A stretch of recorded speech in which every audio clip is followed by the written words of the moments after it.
வணக்கம், இது ராஜபிரியன் ரிவ்யூ. எனக்கான ஒரு பிரபவம் வந்திருக்குல்ல. ஆக்சுவலி பார்த்தீங்கன்னா, இந்த ஸ்கூல் டாஸ்கில் நான் கொஞ்சம் வித்தியாசமாக பண்ணுறேன் அப்படின்னு சொல்லி லெட்டர்லாம் நேற்றே எழுதிட்டு இருந்தாங்க. வியனா இவங்க எஃப்ஜேக்கு எழுதுறாங்களா, இல்லை இவங்க அசிஸ்டன்ட் வார்டன் எஃப்ஜே ஃபெர்னாண்டஸ்க்கு எழுதுறாங்களா, இல்லைன்னா வேற ஒருத்தங்க வேற ஒரு டீச்சருக்கு எழுதுனதா இவங்க ஒரு ப்ராங்க் பண்ணுறாங்களான்னு தெரில. ஏற்கனவே பார்த்த சம்பவங்களை அப்படியே காப்பி பண்ணுறது தான். ஆல்ரெடி ஒரு லோ பட்ஜெட் ஆசினி மாதிரி தான் இவங்க பர்ஃபார்ம் எல்லாம் பண்ணிட்டு இருக்கிறாங்க.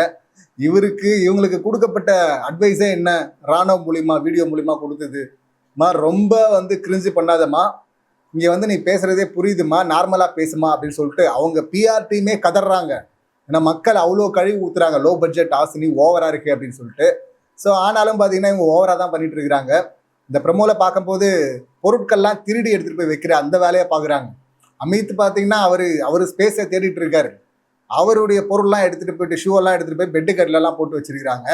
அவர் கெஞ்சுறாரு, கெஞ்சும் போதும் கொடுக்கல. நடுவில் பார்த்தீங்கன்னா முதுகு வலிக்குது அப்படின்னு சொன்னதுக்கு அப்புறமா ஏஞ்சி வராங்க. I am not playing with your personal அப்படின்றாங்க. ஆக்சுவலி காலையிலே பார்த்தீங்கன்னா அவர் ஒரு ப்ளே பண்ணியிருந்தார் அமித், நானும் ப்ராங்க் பண்ணுறேன் அப்படின்னு சொல்லிட்டு. அவருடைய பர்த்டே நேற்று அவருடைய டாட்டர் லெட்டர்லாம் அனுப்பியிருந்தாங்க. ஸோ இவர் மற்ற பொருட்கள்லாம் காணோம் அப்படிங்கிறதுனால இதுவும் சேர்த்துட்டார் போல இருக்கு. அதில் மாதிரி என்னோட குழந்தை எனக்கு எதுன லெட்டரை காணோம் அப்படின்னு சொல்லி கேட்க, அதனால எல்லாருமே கடுப்பாவாங்கல்ல. இங்கே வியனா கூட பார்த்தீங்கன்னா கொஞ்சம் கோபமாக பேசிட்டு இருந்தாங்க. யாருமே கேட்க மாட்டேறீங்க, யார் அவங்களுடைய பர்சனல்லாம் எடுக்கிறது அப்படின்லாம் சொல்லிட்டு. லெட்டர் ரொம்ப எமோஷ்னலான, அவர் ரொம்ப ஃபீல்லாம் பண்ணிட்டு இருந்தார். ஸ்பெல்லிங் மிஸ்டேக் இல்லாமல் குழந்தை எழுதிருக்கு அப்படின்லாம். இவருடைய என்ட்ரி அப்போ அந்த குழந்தை பாட்டெலாம் கூட பாடி அமிச்சாங்கல்ல. ஸோ அதெல்லாம் நல்லா தான் இருந்தது. ஸோ இவர் எமோஷ்னலாக சொல்ல அங்கே வியனாலாம் கத்த, கடைசியில் சுபிக்ஷா கண்டுபிடிச்சிட்டாங்க. சபரி அவர் ஆல்ரெடி சீக்ரெட் டாஸ்க்குன்னு நான் கண்டுபிடிச்சிட்டேன், ஆனால் சொல்லலை அப்படின்னு சொல்லிட்டு இருந்தார்ல. இப்போ பார்த்தீங்கன்னா சபரியும் அதை ப்ராங்க்ன்னு அவர் கண்டுபிடிச்சிட்டாரு. கடைசியில் சுபிக்ஷா அமித்துடைய பையிலிருந்தே அதை எடுக்கிறாங்க அந்த லெட்டரை. அப்புறம் தான் தெரியுது அவர் ப்ராங்க் பண்ணிட்டு இருக்காரு அப்படின்னு சொல்லிட்டு. ஸோ ப்ளே பண்ணுறது இவரும் ப்ளே பண்ணியிருக்கிறாரு. அதை தாண்டி ரொம்ப ஆர்வமாக இருக்கிறேன் அப்படின்னு சொல்லிட்டு வியனா அவருடைய பொருட்கள்லாம் எடுத்துகிட்டு போய் வைக்க, இப்போ ஷூவை காணும் தேட கூட தமிழம்மா கனியம்மா அவங்களும் தேடுறாங்க. எல்லாருமே தேடியும் கிடைக்கல அப்படின் போது செம்ம கடுப்பாவாங்கல்ல. அதுக்கு ஒரு டைம் லிமிட் இருக்குது. டைம் தாண்டிடுச்சுன்னா அது வேற மாதிரி போயிடும் ப்ராங்காக இருந்தாலும். ஸோ அந்த வகையில் இவங்க பெட்டு கடையில் எல்லாத்தையும் போட்டு வச்சுக்கிறாங்க. எல்லாத்தையும் கடைசியில் சொல்கிறாங்க, எடுக்கிறாங்க. அமித் மாமா கோவம் வந்துருச்சு அப்படிங்கிற மாதிரி பார்த்தீங்கன்னா அந்த ஷூவை தூக்கி அடிச்சுட்டு இருக்காரு. அடிச்சுட்டு இதுன்னா விசித்திரமான கேமாக இருக்குது, என்ன கேம் இது அப்படின்லாம் சொல்ல, அதுக்கு நான் என் ஸ்கூல்லே பண்ணியிருக்கேன் சார் அப்படின்லாம் சொல்லிட்டு இருக்காங்க. ஆமா, இந்தம்மா இது ஸ்கூலில் திருடி இருக்க அப்படிங்கிறத ரொம்ப பெருமையாக இங்கே சொல்லிட்டு இருக்கிற அப்படின்னு தான் சொல்லணும். இதில் வேற ப்ரமோவில் போடுறாங்களே, இது தப்பாக போகும்ல அப்படின்னு சொல்லிட்டு மற்றவங்க கேட்கக்கூடாதுங்கிறதுனால அடுத்து யாரெல்லாம் கவுண்டர் கொடுத்தாங்கன்றத போடுறாங்களா, இல்லைனா இந்த மாதிரி தான் பஞ்சாயத்து போகுது அப்படின்றதுக்காக போடுறாங்களா? எப்படி எடுத்தாலும் ஜஸ்ட் இப்படி கன்வே ஆகிடக்கூடாது, தப்பு. ஏன்னா ஸ்கூல்லேயே நான் இதை பண்ணியிருக்கேன் அப்படின்னா அதை நார்மலைஸ் பண்ணுற மாதிரி இருக்குது. ஸோ அது ஆகக்கூடாதுங்கிறது பாயிண்ட் ஆஃப் வியூவில் அது ஓகே தான். அடுத்து இதை யாரெல்லாம் பிரச்சனையாக பார்க்குறாங்க, பிரஜன் சொல்கிற அப்படி நீங்கள் ஹர்ட் பண்ணி ஸ்கோர் பண்ணக்கூடாது அப்படிங்கிறாரு. பிரஜனுக்கும் இவங்களுக்கும் ஆல்ரெடி பஞ்சாயத்து இருந்ததில்ல, அவர் தான் குத்தி ஏற்றிடுவேன் அப்படின்லாம் சொல்லியிருந்தாரு வியனாவை. காரணம் இவங்க பண்ணதும் தப்பு தான். அன்றைக்கி ஜெயிலுக்கு போக மாட்டேன்னு சொல்லிட்டு அடம் பிடிச்சி திவ்யாவும் சாண்ட்ராவும் உட்காந்துட்டு இருக்கும்போது உள்ளே அனுப்ப சொல்லி லெட்டர் வந்தது பார்த்தீங்கன்னா எஃப்ஜே அண்ட் விக்ரம் இவங்க 2 பேருடைய வேலை அப்படின்னு தான் பிக் பாஸ் சொன்னார். ஆனால் சம்மந்தமே இல்லாமல் நைட் 2 மணிக்கு நான் ஹவுஸ்மேட்டாக கேட்குறேன், நீங்கள் போகணும் இல்லை, நான் போகணும் இல்லை அப்படின்லாம் எக்ஸ்ட்ராவாக பர்ஃபார்ம் பண்ணிட்டு இருந்தாங்க. அப்பயே கூட திவ்யா கேட்டாங்க, எஃப்ஜே கூட தான் போகல, அப்பெல்லாம் வாயை திறக்கல, கனி கூட தான் போக மாட்டேன்னு அடம் பிடிச்சாங்க, அப்பெல்லாம் வாயை திறக்கலன்னு நான் கேட்டேன் அப்படின்னாங்க. ஆனால் நம்ம பார்க்கலையே அதெல்லாம். ஸோ அந்த மாதிரிலாம் எதுவும் கேட்கல. அவங்க ஆட்கள்னா அவங்க வேற மாதிரி இருப்பாங்க. வேணா அதை தான் ரவுடி அப்படின்னு சொல்லிட்டு பிராண்ட் பண்ணாங்க. வினோத்தை கெட்ட வார்த்தை பேசுகிறாருன்னு உள்ளே இருக்குமுள்ள பிக் பாஸ்லாம் அழுதாங்க. இந்த பக்கம் பார்த்தீங்கன்னா பிரச்சனையும் சொன்னாங்க. இவங்க 2 பேர் பேசுகிற மாதிரியான வார்த்தைகளில் தான் எஃப்ஜேவும் இதை விட அதிகமாகவே எஃப்ஜேவும் பேசியிருக்கிற. அப்படி வெற்றுவேன்னு இருக்கு. அப்படி கமருதன் அவர் சொல்லவே வேணாம், அவர் எக்கச்சக்கமாக வாயை தைச்சிருவாங்கிற வரை அதில் ரொம்ப லீஸ்ட்டு. இதை விட எக்கச்சக்கமாக ஆல்ரெடி பேசிட்டாருன்னு வச்சுங்களேன், கெட்ட வார்த்தைலாம் திட்டாரு. ஸோ அவ்வளோ தூரம் அவரும் செருப்பெல்லாம் தூக்கி அடிச்சிருக்காரு கோவப்பட்டு. இவ்வளோ தூரம் பண்ணவங்க மேலே இவங்களுக்கு எந்த பிரச்சனையும் கிடையாது. ஆனால் வினோத் பிரச்சனைனா மட்டும் இவங்களுக்கு பிரச்சனை. அதுதான் இந்த வியனா.